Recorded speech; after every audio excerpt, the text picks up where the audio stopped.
Birthday nga pala ng papa ko ngayon mga ka-chickbones, kaya naman may palitsyon tayo ngayon. Nag-decide nga pala kami na sa dagat na lang i-celebrate yung birthday ni papa para mas masaya.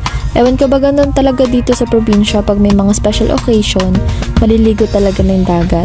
Mas masaya kasi tsaka mas na-enjoy rin kasi nakakapag-banding din, swimming, ganon. Medyo malayo nga pala kami sa dagat kaya naman sinikap talaga namin magayak nung maaga para makaaga rin kami makarating sa dagat.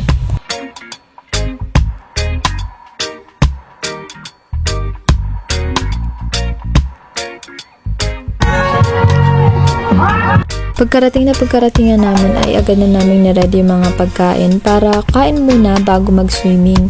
Para kahit nag-swimming na, busog na, ganun. Enjoy na lang. Happy birthday, happy birthday, happy birthday to you.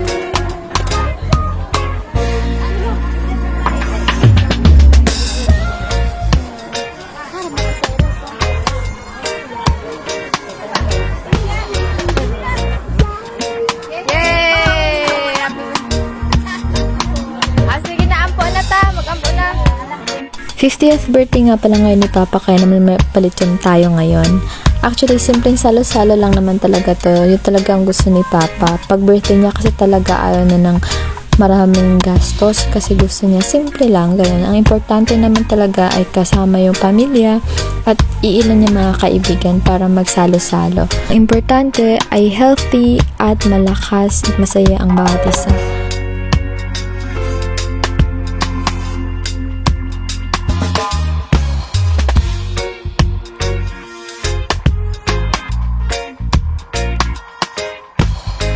Nandito nga pala kami ngayon sa Bonbonwayan Beach. Hindi ko sure kung tama ba yung pagkakasabi ko ng pangalan. Pero correct me if I'm wrong po. Pero pag pumunta nga pala kayo dito, wala pong entrance fee. Ang kailangan nilang bayaran ay yung environmental fee. Kung hindi ako nagkakamali, mga 5 piso to 10 piso ata yung kada tao nun. Hindi ko lang sure, nakalimutan ko na. Pero mga ganun lang naman. Hindi naman lalampas ng 50 pesos yung magagastos nyo sa environmental fee. Mababa lang naman talaga yun. Pwede nga rin pala kayo mag-rent ng cottage dito. Sa pagkakatanda ko, yung nabayad ata namin nung nag-rent kami that time ay 500 pesos. Meron ding mga available na sa Babida at iba pa. Pagsapit nga ng alas 3 umuwi na rin kami. Saglit lang kami kasi naisipan din ng iba na gusto na rin lang umuwi at magtuloy na lang siguro ng celebration sa bahay, mag-videoke.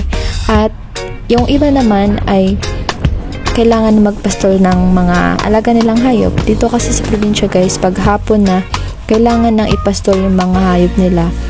Mga baka, kambing, kalabaw, ganun, at iba pang mga alaga nila. So, ayun, hanggang dito na lang po yung aking short vlog and maraming salamat po sa panonood. Please don't forget to like, share, and comment po ng mga suggestions nyo sa atin pong mga vlogs. And please do follow po na ating Facebook page at subscribe sa atin pong YouTube channel. Yun lang po, maraming salamat. Ingat!